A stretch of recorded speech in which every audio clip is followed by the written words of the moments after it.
How much did I pay for amputation? How much did insurance pay for amputation? How much did the amputation actually cost? This is the hardest decision I've ever had to make, but maybe showing my journey will help others remember who they are. We are not defined by our circumstances. I know you have a bucket list, and so do I. So scared or not, let's take back control of our own destiny because we are worth it. Hey everybody, I wanted to give a quick update while I'm sitting out here on this beautiful fall day watching my kids play. COVID hit our house. That was my last video, and we are now 4 weeks out from COVID, and everything is great. We've all recovered perfectly, and we have no symptoms left. Praise God, it's been amazing. Another update I wanted to tell you about is I just hit community on my YouTube account, so now I can directly communicate between people. We can vote on things. It'll be a lot of fun. So check out the community tab under my channel page, and that's where you'll find all the fun. If we haven't met yet, my name is Kerri. I'm so glad that you're here. I had elective amputation exactly 15 weeks ago. Okay, so let's get to the good stuff. How much did I pay for amputation? How much did insurance pay for amputation? How much did the amputation actually cost? I live in the United States where we have private insurance. We don't have any sort of government insurance. So we pay privately for our insurance, quite a lot of money, and I'll break that down later. It can be our employer pays for it, we pay for it as individuals, or a combination of both. And I've actually never had insurance before because I was self-employed, which meant I didn't have an employer to pay for it for me. So once my husband and I got the job that he has now, we got this insurance, and that's how I was able to get the amputation. Okay, let's jump into my computer and I'll show you what I'm talking about. Dr. Attinger is the surgeon who redid my wound whenever it didn't close, and I will post that video above. Here you can see what the hospital actually billed the insurance. Then next to that is what the insurance actually paid them, and my cost is over to the far right. This is actually going backwards from whenever I had my wound care done and then moving towards my amputation. Georgetown University Hospital is where my surgery was done with Dr. Attinger for my wound revision.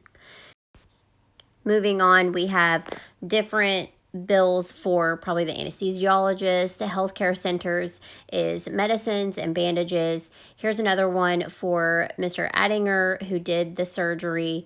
That's a smaller amount. LabCorp is obviously labs, probably a COVID test. Here's another one from Georgetown University Hospital and his nurse, and I'm not sure who that is. But then we have more medicines after that, and this is my actual amputation. William Ertl is who I chose to do my amputation because they do the Ertl procedure, which is the bone bridge in between the two bottom bones of your leg, the ones that are amputated. And he also did a TMR surgery. This is his billed amount for his part of the amputation. Here is the hospital that I went to for the $9,000. Justin North, I'm not sure who that is, but right here is the big one for $108,000 for my actual amputation. And what I think is so funny about this is the 41 cents attached, because when you're at $108,000, who cares about the 41 cents? But if you'll notice, what the insurance actually paid on this is only just over $7,000, which is right at 7.2% of the billed amount. I also had some of my deductible left to meet, which I will explain a little bit later. That's why you see a cost associated on these bills rather than the previous ones that we were just talking about. This is the last one we're going to talk about, and honestly, this guy deserves so much more than $2,400 because he was the one that gave me the happy medicine when I was crying uncontrollably all by myself in the bed moments before my amputation, and he made me go to sleep in the bed, and I woke up a day and a half later.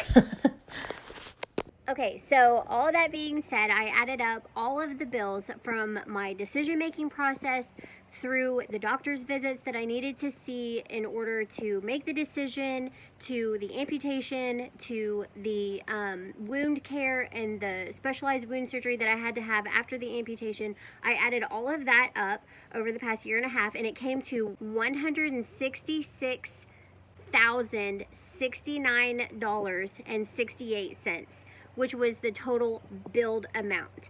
So what insurance actually paid on those was $25,287.93. Again, with the cents, I don't understand what that is all about. That just makes no sense to me. Our insurance has a $6,800 deductible, meaning we have to pay for everything up to $6,800. That's our total out of pocket. So we paid $6,800 cash plus monthly premiums, which our monthly premiums are $394. So $394 a month plus $6,800 comes to $11,528, which my family had to pay out of pocket to have the amputation completely. So if I take away the $25,000 that the insurance paid and the $11,000 that I paid the insurance came out of pocket a total of $13,759.93. I hope you guys found this video informative. I personally found it shocking. I had no idea the insurance only came out of pocket $13,000, but you know, it is all in what they have negotiated with each other. So I wish you the very best on your amputation. If you have any questions, feel free to put them in the community tab or leave them in the comments below. And I will see you guys on the next video. Thanks so much.